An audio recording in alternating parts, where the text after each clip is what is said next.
Acclamez le Seigneur Jésus. Wow.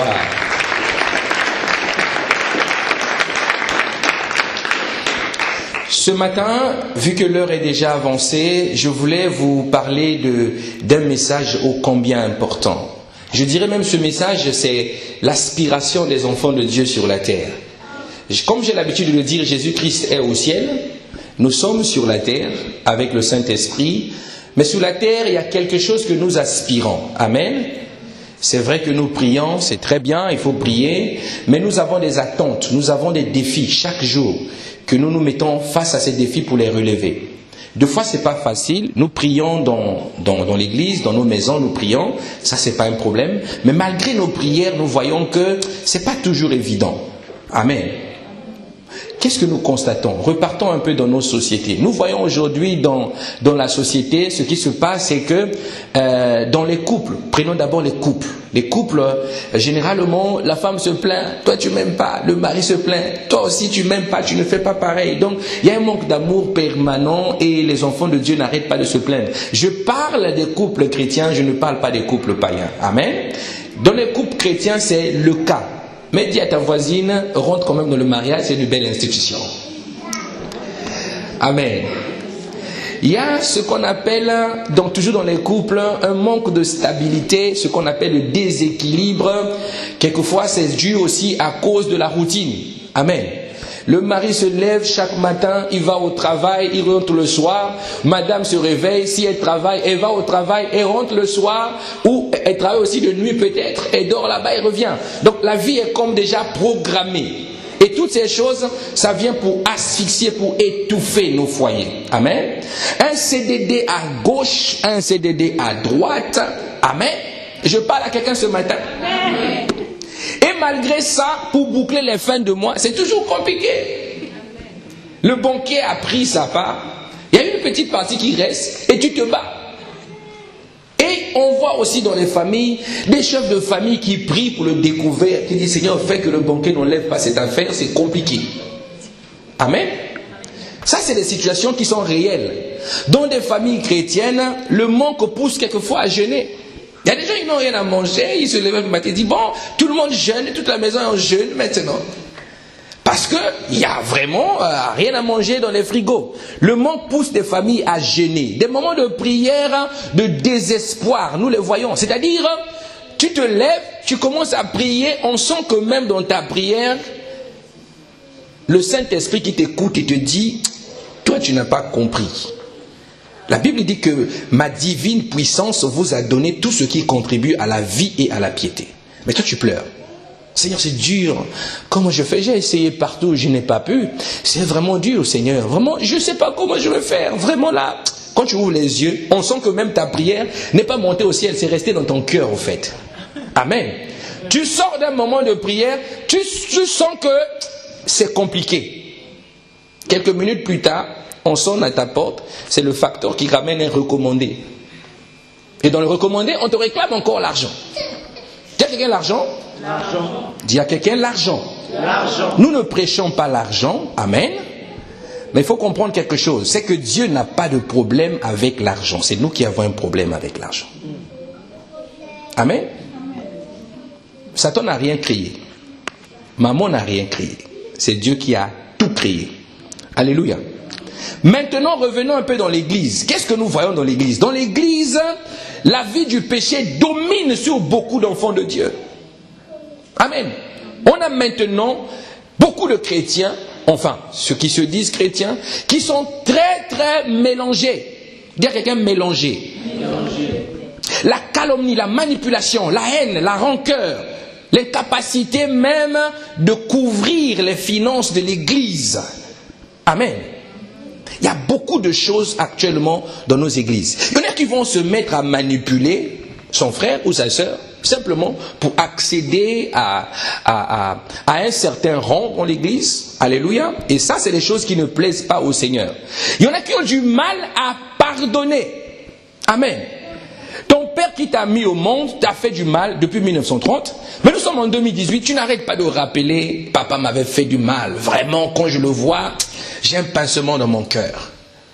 Il y avait une sœur comme ça qui qui s'était fait abuser par son père quand elle était jeune. Alors elle est devenue mariée. Le mari aime le beau-père. Le mari dit, j'aime bien ton père. Tout le temps quand le mari disait ça, elle se retournait et regardait son mari. Le mari dit, mais je ne comprends pas.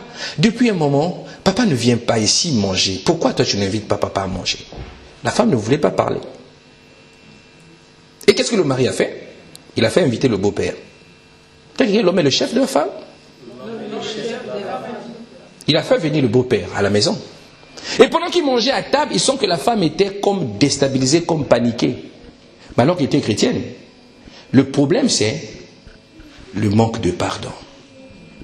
Et ça, malheureusement, on le voit encore aujourd'hui. Alléluia. Et d'autres ont maintenant du mal à vivre ce qu'on appelle la vie de foi. La vie de foi, c'est-à-dire, je crois à ce que je fais, je crois, parce que je crois en Dieu, ma vie est différente. D'autres ont du mal avec ça. Principe simple. On peut faire courir après les hommes, courir après les pasteurs. Pasteur, prie pour moi. Je suis sûr que si toi tu pries pour moi, ça, il y a quelque chose qui va se passer. Mais Jésus est là. Le pasteur ne peut rien. Ce qu'il peut faire, c'est ce que toi tu es capable de faire. De dire à Jésus, Jésus, j'ai besoin de toi. Et c'est ce qu'il va simplement faire. Dis-moi amen. Amen. La joie est partie. Le désespoir, la peur du lendemain. Amen. Les huissiers de justice, EDF, toutes ces choses-là. Même à l'église, nous voyons ça. La difficulté à payer les factures de l'église. Alléluia. Il y en a qui se sont vus même couper l'électricité en plein culte. Compteur liquide, ils ont appuyé, ça a coupé le courant. Parce qu'on n'a pas payé. Vous pensez que c'est la volonté de Dieu? Dis à quelqu'un, au commencement, il n'en était pas ainsi. Vous avez vu une église primitive ou l'église de Jérusalem, je ne sais pas, ils étaient en plein culte, on a coupé le courant, vous avez vu ça? Pourquoi ça arrive maintenant? Il y a quelque chose qui ne va pas. Il y a quelque chose qui ne va pas. En fait, l'enfant de Dieu se laisse dévorer lui-même par le diable. La Bible dit, il rôde. Il n'est pas le lion, mais il rôde comme un lion. C'est-à-dire, il fait le lion. Mais toi, tu es le lion de la tribu de Juda. Mais tu paniques quand il y a un rôdeur. Amen. Tu paniques. Le boulot du diable, c'est de tourner. Parce qu'il n'a pas de force. Vous savez, c'est comme un combat de boxe. Tu vois quelquefois le voisin est très musclé. Vous savez, il y a des boxeurs, il est mince, mais il arrive à vaincre son adversaire simplement à cause de l'intimidation. C'est-à-dire, il monte comme ça, il voit l'adversaire, il dit, toi, je vais te tuer. Il commence à lui parler. Il commence à tourner autour de lui. Et l'adversaire commence à avoir peur. Et pourtant, il a des muscles, il a tout pour vaincre. Et celui qui est faible vient vaincre celui qui est fort. C'est ce que Satan fait. Dis à quelqu'un, c'est parole contre parole. Donc nous sommes fatigués de cette situation. Jésus lui-même va prendre la parole. Nous sommes dans l'évangile de Jean au chapitre 10, au verset 10 précisément. Cette parole de l'écriture ce matin, c'est ce que je veux vous partager. La Bible dit, c'est Jésus qui parle, je suis venu afin que mes brebis aient la vie et qu'elles soient dans l'abondance. Je suis venu afin que mes brebis aient la vie et qu'elles soient dans l'abondance. Amen. Donc la volonté de Dieu est que nous soyons dans l'abondance. Lisons un peu ce passage intégralement. Jean chapitre 10, versets 1 à 11. Jean chapitre 10, versets 1 à 11. Jean 10, 1, 11. La Bible dit... En vérité, alors avant de commencer, je voulais que vous retieniez ça. Lorsque vous lisez la parole de Dieu, chaque fois que vous voyez un mot se répéter 2 fois, c'est que ce qui suit est très très important. Amen. Il dit, en vérité, je vous le dis, celui qui n'entre pas par la porte dans la bergerie, mais qui y monte par ailleurs, est un voleur et un brigand. Ensuite, mais celui qui entre par la porte est le berger des brebis. Verset 3. Le portier lui ouvre et les brebis entendent sa voix. Ils appellent par leur nom. les brebis qui lui appartiennent, et il les conduit dehors. Lorsqu'il a fait sortir toutes ses propres brebis, il marche devant elles, et les brebis le suivent, parce qu'elles connaissent sa voix. Elles ne suivront point un étranger, mais elles fuiront loin de lui, parce qu'elles ne connaissent pas la voix des étrangers. Verset 6. Jésus leur dit cette parabole, mais ils ne comprirent pas de quoi il parlait. Jésus leur dit encore, en vérité, je vous le dis, je suis la porte des brebis. Tous ceux qui sont venus avant moi sont des voleurs et des brigands, mais les brebis ne les ont point écoutés. Verset 9, je suis la porte.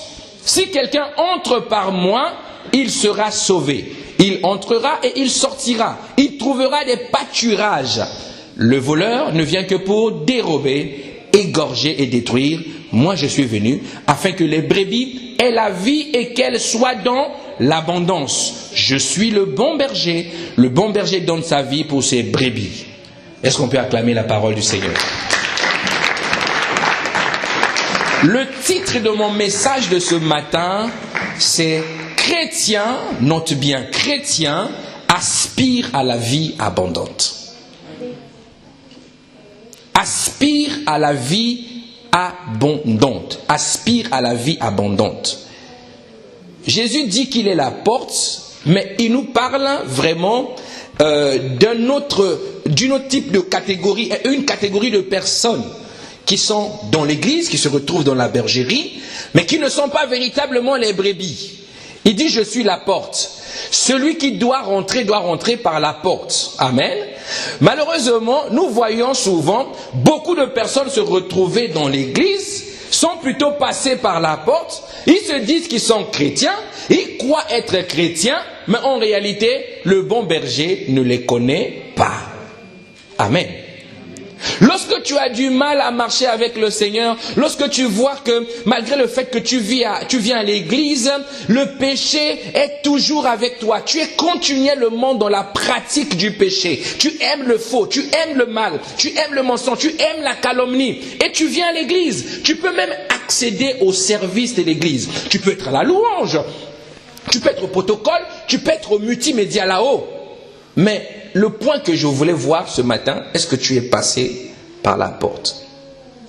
Ce qui fait qu'il y a beaucoup de païens dans l'église.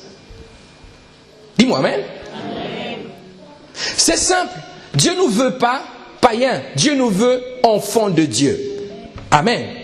Donc c'est simple. Pour devenir enfant de Dieu, ce n'est pas compliqué. C'est juste accepter Jésus comme Seigneur et Sauveur. Ça, tu n'as pas besoin de payer 10 000 € pour ça. Tu n'as pas besoin de téléphoner un banquier. Tu as juste besoin d'inviter le Seigneur dans ta vie et de lui dire, Seigneur, aujourd'hui je fais le choix de te recevoir. Je te demande pardon de toutes les fois où j'ai marché sans toi. Et Jésus, aujourd'hui, viens, rentre dans ma vie. Et quand tu le confesses et tu le crois dans ton cœur, Dieu te donne un pouvoir. La Bible dit le pouvoir de devenir enfant de Dieu. Donc, chrétien, je parle aux chrétiens. Parce que si tu es païen, tu ne pourras pas avoir la vie abondante. Peut-être tu auras la vie abondante, mais je ne crois pas que c'est possible. Nous allons comprendre ce que c'est que la vie abondante. Beaucoup, lorsqu'ils entendent la vie abondante, le pasteur est en train de parler de l'argent, des richesses, des voitures. Non, ce n'est pas simplement cela. Amen.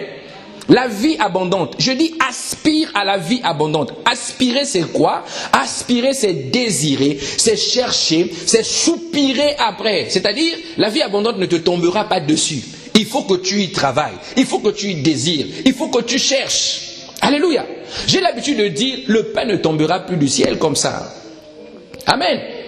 Tu peux écarter les mains, tu dis, Seigneur, fais tomber les billets dans ma maison. Rien ne va se passer. Hein? C'est compliqué. Hein?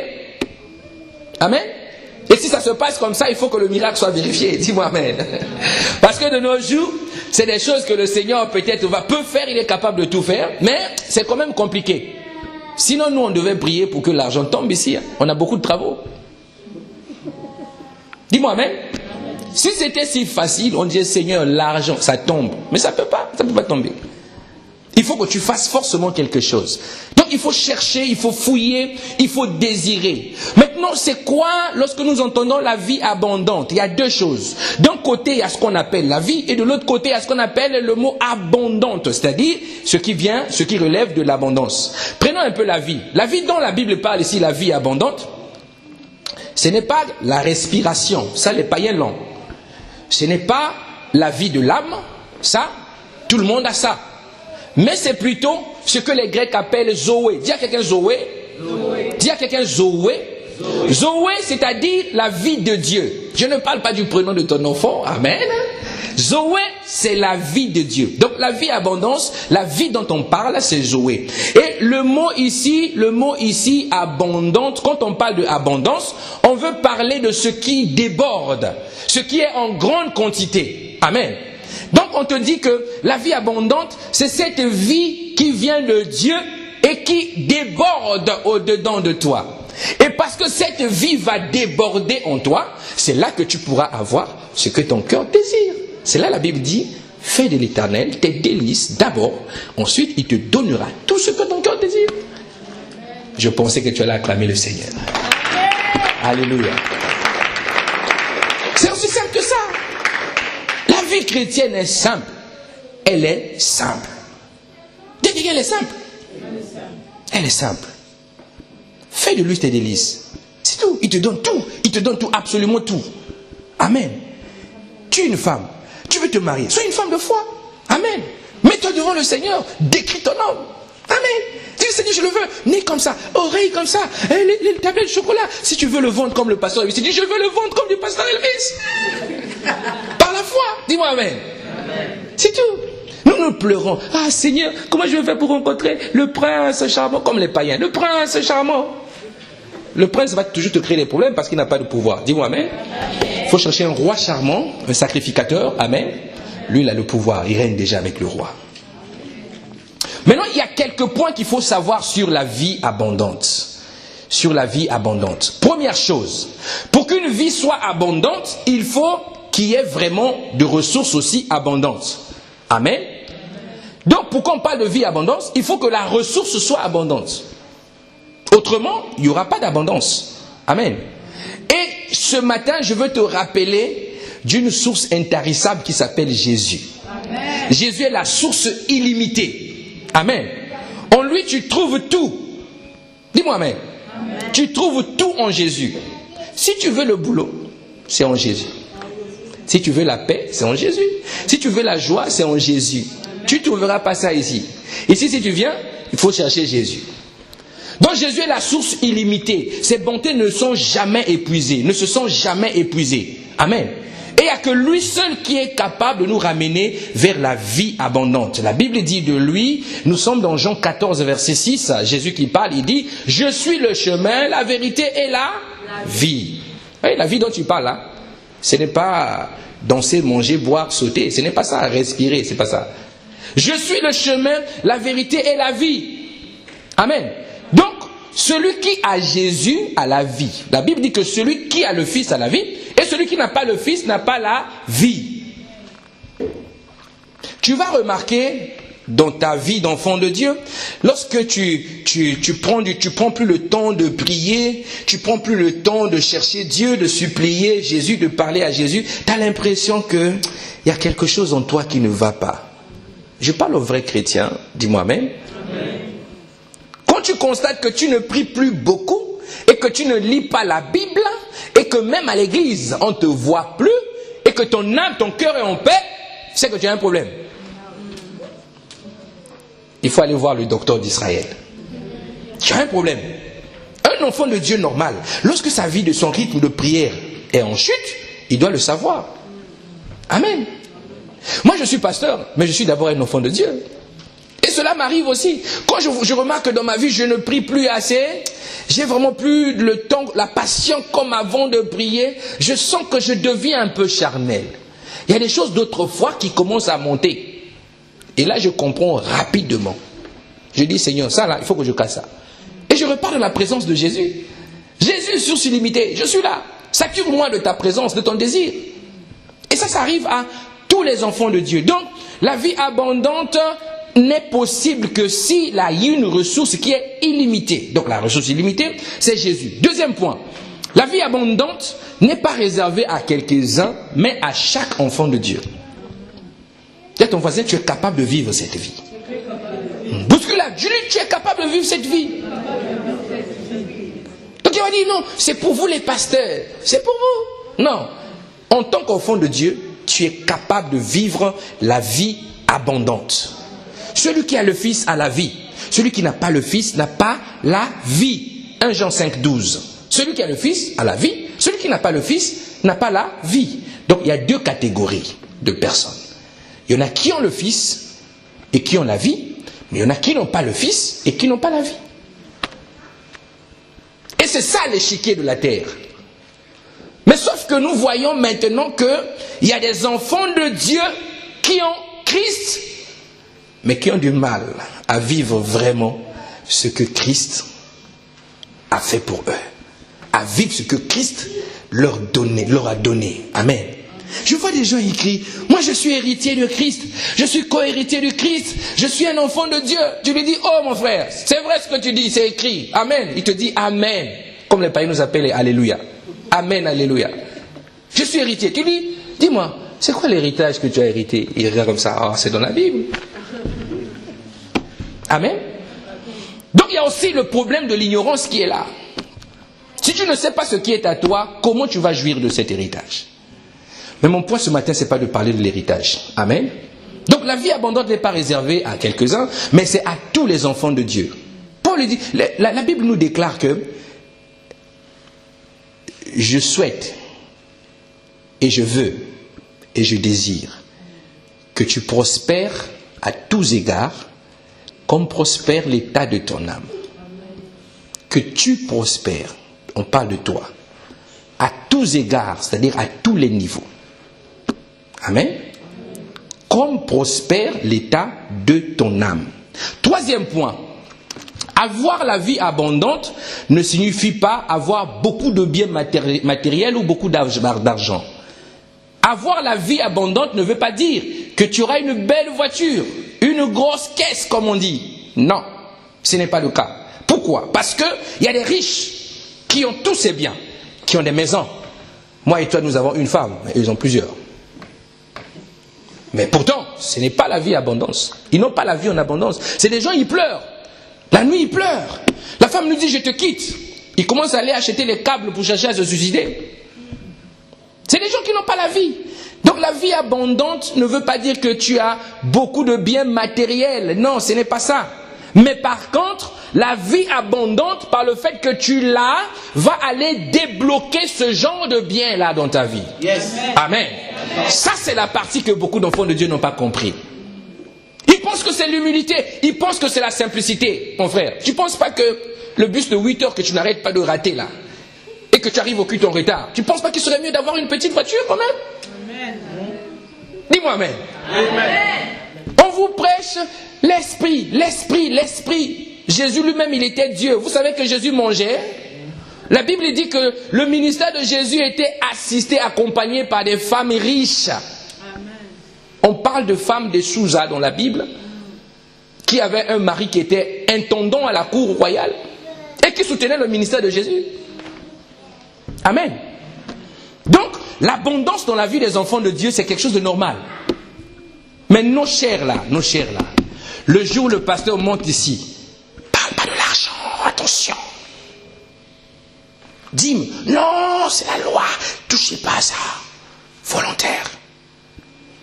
Mon frère, s'aimer dans l'église, s'aimer dans l'œuvre de Dieu. Non, les pasteurs aiment l'argent, ils vivent de ça, vous savez. Et toi-même, tu vas à Pôle emploi, cliquer, pour qu'on te donne quoi? Je parle à quelqu'un ce matin. Bouscule ton voisin, dis aspire à la vie abondante. Parce que la vie abondante va débloquer ces richesses-là. Alléluia. La vie abondante. Le fait que tu sois un enfant de Dieu, tu es au chômage, tu fais ton CV. Tu commences à prier Jésus, la ressource illimitée.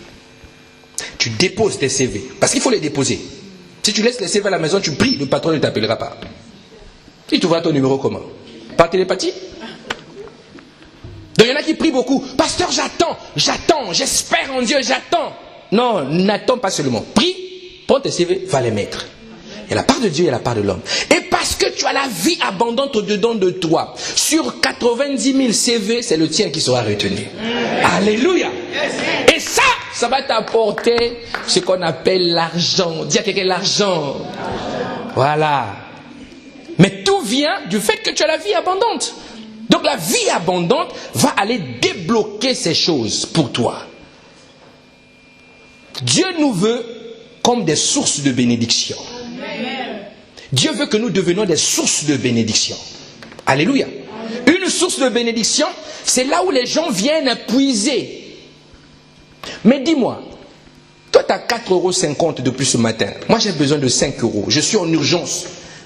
Comment toi tu vas faire? La source que tu es, comment tu vas faire? Tu vas me donner quoi? Tu vas dire non, on va voir le frère Guy. Dis-moi amen. La vie abondante. Donc, ça ne signifie pas avoir beaucoup d'argent, mais la vie abondante va entraîner une conséquence qui va aller dans le sens de te procurer tout ce que tu as besoin dans ta vie. Quatrième point, la vie abondante entraîne vers nous tout ce que nous avons besoin. Ces deux points se rejoignent un peu. La vie abondante va entraîner tout ce que nous avons besoin. Donc tu ne peux pas faire 10 ans en tant qu'enfant de Dieu en train de pleurer. Ah Seigneur, j'ai besoin de ça. Mais depuis ça ne va pas. Ça n'arrive pas. Je ne vois pas ces choses. J'aime ce cantique de David que l'Église connaît beaucoup. David était un homme comme moi et toi. J'aime ce cantique de David.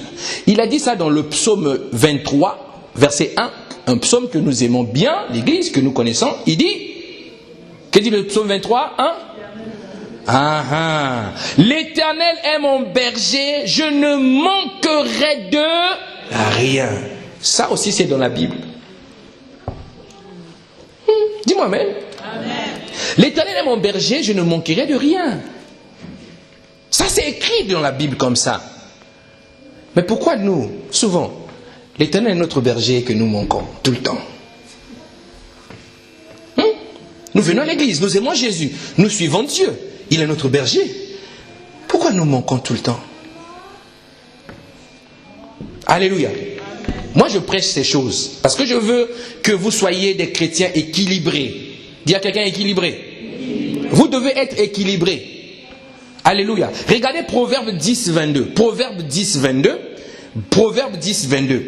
Lorsque tu ne manques plus de rien, c'est-à-dire lorsque tu reçois la bénédiction de l'Éternel, la Bible dit, c'est la bénédiction de l'Éternel qui enrichit.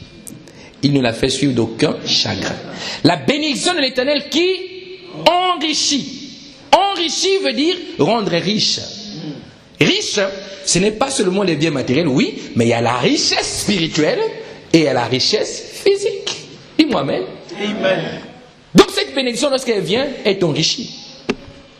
Tu ne peux pas être saturé du Saint-Esprit, rempli du Saint-Esprit et être toujours malheureux. Ce n'est pas possible. Amen. Tes chemises, tu dois les porter, je ne sais pas, 4 fois la semaine, parce qu'il te manque l'argent pour donner au pressing. Pas normal.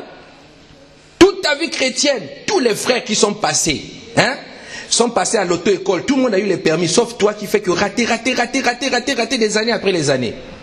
Derrière, ce n'est pas normal. L'esprit d'intelligence habite en chacun de nous. Ce n'est pas normal. Moi, je veux que vous compreniez, que vous soyez à l'aise avec ce que le Seigneur veut nous donner. Alléluia. Il y a des chrétiens comme ça, on vient, on lui donne une grosse valise d'argent, il ne sait pas comment Dieu a fait, la personne vient et dit, frère, j'ai à cœur de te bénir. Dieu a plusieurs façons de travailler. J'ai à cœur de te bénir. Tu ne t'attendais pas. Quelqu'un vient et dit, je vais te donner 10 000 €. Tu as prié toute la nuit. Lui vient et dit 10 000 €. Je dis, frère, est-ce que tes 10 000 € là, c'est l'argent propre? Il te montre le ticket de retrait. Alléluia, au guichet. Il dit, c'est pour toi. Amen. Dieu a plusieurs façons de déverser sa bénédiction sur nous. 5e point, c'est que quand nous ne possédons pas la vie abondante, nous allons céder à ce qu'on appelle la vie charnelle. Donc si tu ne prends pas la vie abondante, tu vas céder à la vie charnelle. Alléluia. Tu es une femme, au lieu de prier Dieu, prie Jésus, cherche Jésus, la source illimitée, amen. Ton corps est le temple, mais tu n'as pas la vie abondante, tu vas aller te prostituer pour avoir l'argent. La vie de l'âme. Ça fait un peu du bien. Bisous. Oh, ça fait du bien. Allez, 20 €. Waouh. Donc si tu n'as pas la vie abondante, tu vas aller de l'autre côté. Dès qu'il y a de l'autre côté. Et Satan arrive à avoir beaucoup d'enfants de Dieu à cause de ça. À cause de ça. Va là-bas, mange juste un peu, tu vois, chaque mois ça va te faire 800 €. Et toi tu viens. Ah bon, je dis juste ça. Oui, tu dis juste ça, 800. Et toi tu viens. Je suis quelqu'un de très maltraité en Afrique, on me cherche pour me tuer au fait. Je suis venu en France, tu vois. Là, tu te griffes même toi-même. Tu dis, tu vois, il m'avait griffé ici. Mais sauf que pendant que tu montes ça, la plaie n'a pas encore séché. Mais tu dis qu'on t'avait griffé depuis longtemps, mais la blessure est encore là. Voilà comment Satan rend même idiot. Tu viens, tu dis qu'on t'avait griffé. Ou non, quand j'étais en Afrique, il y a 4 ans de cela, on m'avait tiré une balle ici. Tu montes le dos comme ça, c'était un biberon qui n'a pas encore séché. Voyez? Donc si tu n'as pas la vie abondante, tu vas tomber carrément de l'autre côté. Lisons une parole de l'Écriture. 1 Corinthiens 3, versets 1 à 4. Quelqu'un, j'aime la Bible. 1 Corinthiens 3, 1 à 4. C'est l'apôtre Paul qui parle. Il dit, 1 Corinthiens 3, versets 1 à 4. Il dit, pour moi, frère, ce n'est pas comme à des hommes spirituels que j'ai pu vous parler, mais comme à des hommes charnels, comme à des enfants en Christ. Comme des enfants en Christ. Il dit comme à des hommes charnels, mais comme à des enfants en Christ. Ça veut dire qu'il y a des enfants en Christ qui sont charnels. On continue, verset 2. Je vous ai donné du lait, non de la nourriture solide, car vous ne pouvez pas supporter et vous ne pouvez pas même à présent. Verset 3. Parce que vous êtes encore charnels. Donc il parle des enfants de Dieu dans l'église, mais qui sont vraiment charnels. Il dit, en effet, puisqu'il y a parmi vous, il dit, ce pourquoi je vous qualifie de charnels, parce qu'au milieu de vous, il y a encore la jalousie, des disputes. Vous n'êtes pas charnels et ne marchez-vous pas selon l'homme? Là, Paul parle à l'église de Corinthe. Il dit, vous êtes charnels et pourtant vous êtes en Christ. Ça, c'est lorsque tu n'as pas la vie abondante. Verset 4, on dit, quand l'un dit, moi je suis de Paul, et l'autre, moi d'Apollos, n'êtes-vous pas des hommes? C'est comme nous. Moi je prie à la MCA. Hein. Ah, chez nous là-bas, c'est la parole, la parole. Ah, moi ceci, moi. Oh, moi quand je prie, mon frère, les démons s'en vont. Moi quand j'adore Dieu, tu sens l'atmosphère. L'orgueil. Ça dans l'église. Ah, joue pas avec moi. Si je mets mes genoux à terre, tu vas voir. Jésus n'a jamais menacé les gens. Laisse les enfants de Dieu tranquilles. Ne joue pas avec moi. Je suis le pasteur. Si je parle là, ta vie va être... Est-ce que le bon berger a maudit les gens? Jésus dit bénissez. C'est pour ça moi je bénis. Tu peux manquer à une obligation avec quelque chose qu'on s'est dit avec toi. Vous allez remarquer, moi je vais te dire toujours, sois béni. Parce que je veux que tu accèdes, que tu changes. Dis-moi amen. Amen. Donc Paul dit, vous êtes charnels. Tu n'as pas de vie abondante. Le risque que tu encours, c'est de devenir très charnel. Très charnel. Comme nous voyons les chrétiens qui insultent, ils insultent les autres. Et ils critiquent, ils ne choisissent pas l'endroit où venir critiquer, ils se mettent dans un coin de la salle de l'église, ils critiquent un frère. Oh, mes amis, c'est comme si tu viens devant celui qui a interdit les critiques, et toi tu te mets à critiquer. Le marteau des temps de la fin que tu auras, ça va être compliqué. Je prie que ce ne soit pas ton cas au nom de Jésus. Amen. Amen. Donc concrètement, lorsque nous appelons la vie abondante, lorsque nous désirons la vie abondante, Jésus vient et nous donne la vie abondante. Maintenant, qu'est-ce que la vie abondante? La vie abondante, comme nous l'avons dit, c'est la vie de Dieu. Amen. C'est une vie qui nous a été donnée pour jouir de notre vie. Alléluia. Pour jouir de notre vie. Venir à l'église chaque dimanche, être gentil avec le pasteur, participer aux travaux, venir faire des choses, transporter même la Bible du pasteur qui est lourde, transporter même le sac, et heureusement moi je porte mon sac moi-même, dis-moi amen, ça là, ça ne t'apportera jamais la vie abondante. Pasteur, moi je suis assidu, tous les programmes de l'église tu es là, c'est bien, c'est ce que nous conseillons. Mais ça ne t'apportera pas la vie abondante. Ça peut contribuer, mais le point, il faut que toi, tu désires cette vie abondante. Alléluia. Dis à quelqu'un, j'aime la vie abondante. J'aime la vie abondante.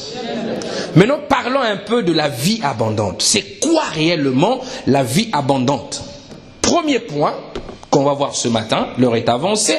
Le premier point que nous allons voir, c'est que la vie abondante est une vie consacrée. Dis à quelqu'un, la vie abondante est une vie consacrée. Quelqu'un ne s'attendait pas à ça. Tu te dis, il devait m'expliquer comment faire pour avoir des bonnes choses sur la terre. Ce n'est pas ça. La vie abondante, c'est une vie consacrée. Alléluia. Consacrée à Dieu comme étant votre maître pour lui permettre de vivre à travers de vous. Il y a deux choses. Tu te mets à part, Dieu te met à part, mais tu vis pour toi, mais tu ne vis pas pour lui. Ce n'est pas une bonne chose. Il faut vivre pour Dieu, mais permettre aussi à Dieu de vivre à travers toi. C'est différent. Dieu vit en toi, c'est une chose. Mais est-ce que tu permets à Dieu de vivre à travers de toi? Amen. Lisons Romains 6, 13. Romains 6, 13. Romains 6, 13. La Bible dit, ne livrez pas vos membres au péché comme des instruments d'iniquité, mais donnez vous-même à Dieu comme étant vivants de mort que vous étiez et offert à Dieu vos membres comme des instruments de justice. Donc la bouche que tu annonces Jésus là, qu'est-ce que tu fais avec ça? Quand tu mens, tu ne fais pas un mensonge silencieux. Généralement, tu parles avec la même bouche. Alléluia. Quelqu'un s'attendait à la bénédiction ce matin, mais ce n'est pas le cas. Alléluia. Aspire à la vie abondante. On va lire un deuxième passage. Colossiens 3, 1 à 4. Colossiens chapitre 3, verset 1 à 4. Colossiens 3 plutôt, 1, 4. Si donc, vous êtes ressuscités avec Christ, cherchez les choses d'en haut, où Christ est assis à la droite de Dieu. Verset 2. Affectionnez-vous aux choses d'en haut, et non à celles qui sont sur la terre. Car vous êtes morts, et votre vie est cachée avec Christ en Dieu. Quand Christ, votre vie, paraîtra, alors vous paraîtrez aussi avec lui dans la gloire. Quand est-ce que la gloire vient? Quand Christ, votre vie, paraîtra. Donc la gloire, la véritable gloire, va se manifester dans ta vie lorsque Christ apparaît. Dieu fait paraître Christ. L'unique moyen de faire paraître Christ, c'est le témoignage de ta vie. Amen. Le témoignage de ta vie. Tu veux la gloire? Tu veux que les hommes t'appellent? Tu veux être recherché? Tu veux attirer l'attention? Fais paraître Jésus. Jésus était lui-même, il était comme ça, il faisait paraître le Père en lui. Voilà pourquoi il dit aux disciples, moi et le Père, nous sommes un. Celui qui m'a vu, a vu le Père. Les disciples, montre-nous le Père. Il dit, oh, depuis que je suis avec vous, vous ne savez pas qui est le Père, mais celui qui m'a vu, a vu le Père. Parce que je suis une copie conforme, l'empreinte de sa personne. Amen. Est-ce qu'aujourd'hui, si on nous voit, on voit le Père? Dis à quelqu'un, on doit voir le Père en moi. On doit voir le Père en moi. C'est ça la véritable vie chrétienne. Alléluia. C'est bien d'avoir la vie éternelle, avoir la foi. Mais c'est encore mieux d'avoir une foi abondante. Amen. Tu crois, c'est bien. Les démons croient aussi. La Bible dit, ils tremblent. C'est bien d'être rendu juste devant Dieu, oui, c'est vrai. C'est encore mieux d'être plutôt juste aux yeux des hommes. Il y a deux choses dans la Bible. Il y a ce qui est bien et ce qui est mieux. La Bible parle de ce qui est bien et ce qui est mieux. Des deux, ce qui est mieux est plus excellent que ce qui est bien. Amen. Je prends un exemple. Nous sommes dans le livre de Corinthiens. La Bible dit que celui qui prend femme fait bien. Et celui qui ne prend pas femme fait mieux. Donc le frère qui a dit, moi je ne vais pas me marier pour servir Dieu, il est mieux que toi qui t'es marié. Amen. Dis à quelqu'un, je ne me marierai pas. Alléluia. Wow. Acclamez quand même la parole du Seigneur. Wow. C'est ça. C'est que nous voulons... Au fait, l'homme est programmé comme ça. Il aime ce qui l'arrange, ce qui lui fait du bien. Amen. Mais on te dit, la Bible te dit même que ce qui est mieux... Je ne regrette pas d'être marié. Hein. Dieu m'a donné une bonne femme. Chérie, merci. Merci, tu es un bon don de Dieu pour moi. Amen. C'est une bonne chose. Mais s'il y avait à refaire, je n'allais pas prendre une femme. Hein. Parce que faire le ministère en étant marié, on va te téléphoner. Tu es où? Tu fais quoi? Comment on fait? Mais tu arrives à quelle heure? C'est pas fini la prière? Oui, ça va finir après, chérie. Mais tu n'es pas encore arrivé. Je suis encore en entretien dans le bureau. Tu vois? Or, si tu t'es pas marié, tu n'as pas tout ça. Hein. Papa, tu es encore en chemin? Oui, j'arrive, ma fille. Il n'y a pas tout ça. Hein. Donc, Paul dit, tu ne te maries pas. Tu es mieux. Donc, quand tu n'es pas marié, là, c'est bien, c'est mieux. Tu es mieux que nous, les mariés. Dis-moi amen. Ton amen, mon bête. Je sens que c'est un amen qui n'est pas vraiment rassuré. Mais c'est la Bible qui le dit, c'est pas moi. Oui, toutes les églises ici, ils pleurent le mariage. Le mariage, quand on presse le mariage, tu vois l'excitation dans la salle. Mais la Bible dit ça, c'est bien. Mais c'est mieux que tu restes comme ça. Paul était comme ça. Je vois, Paul était comme ça. Il dit, pasteur, moi je ne suis pas Paul. Oh. Oh, alléluia, j'aime la parole. Donc quand tu n'es pas marié, bénis Dieu. C'est un moyen pour toi de se lever et de servir Dieu avec détermination, diligence. Amen. Tu veux dormir à l'église, on va te donner les clés. Tu ouvres, tu dors dans le coin avec ton petit matelas comme un FDS spirituel, un SDF spirituel. Et tu pries toute la nuit pour nous. C'est ça, c'est bien. Mais toi, tu veux te marier. Pasteur, moi je ne resterai pas comme ça. Je vais me marier. Ah bon? C'est bien, c'est bien. Tu veux quoi? C'est quand que tu dois le faire? Oui, pasteur, samedi 4 décembre, à 14h, à la mairie du Havre, la grande mairie, pasteur. Ah, d'accord, c'est bien. Mais c'est bien. Mais j'aurais préféré que tu restes comme ça quand même.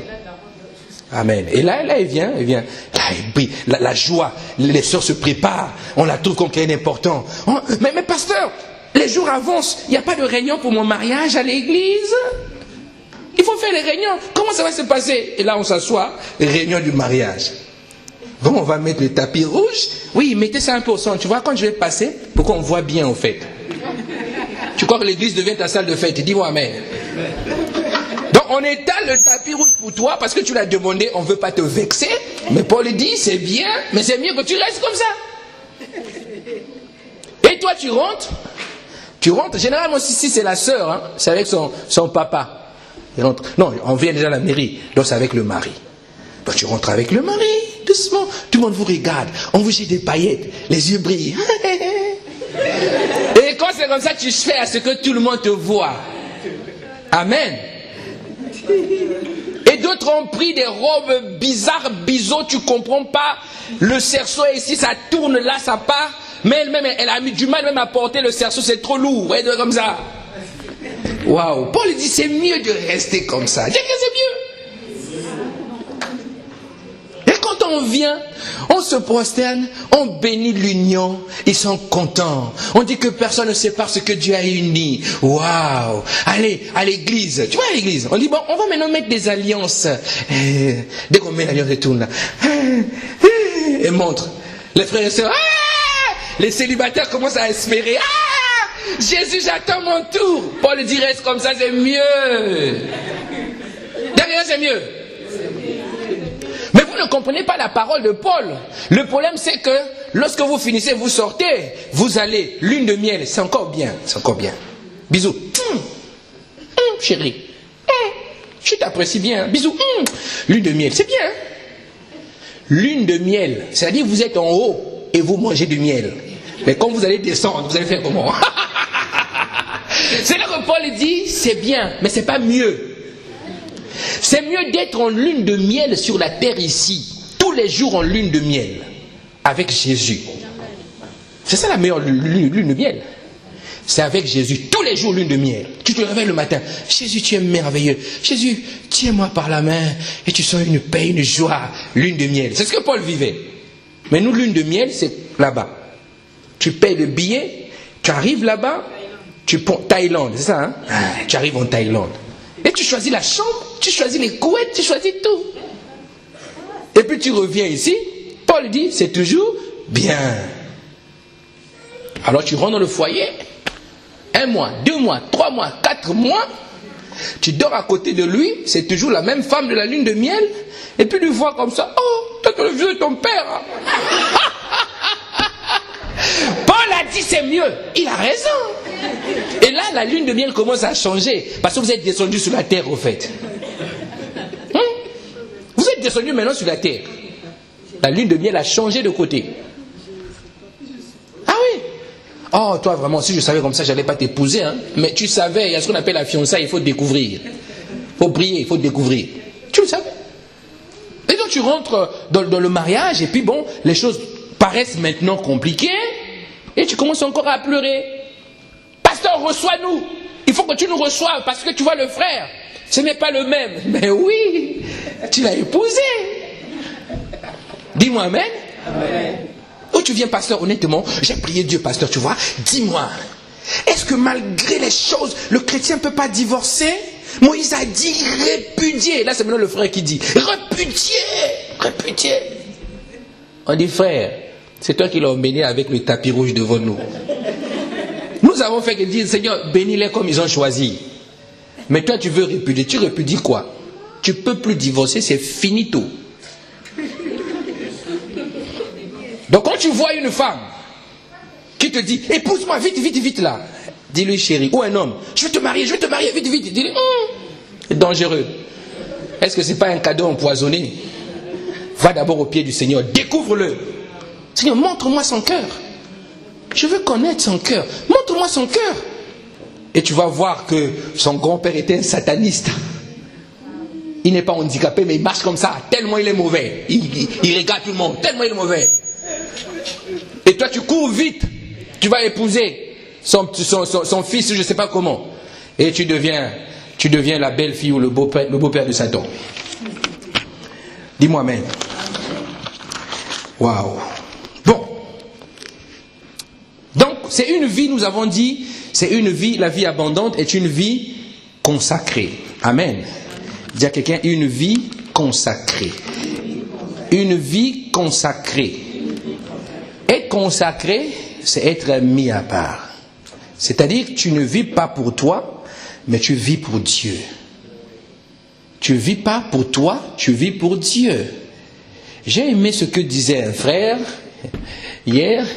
Il m'a dit, pasteur, moi quand je me suis marié avec ma femme savait qu'elle a épousé un homme de Dieu.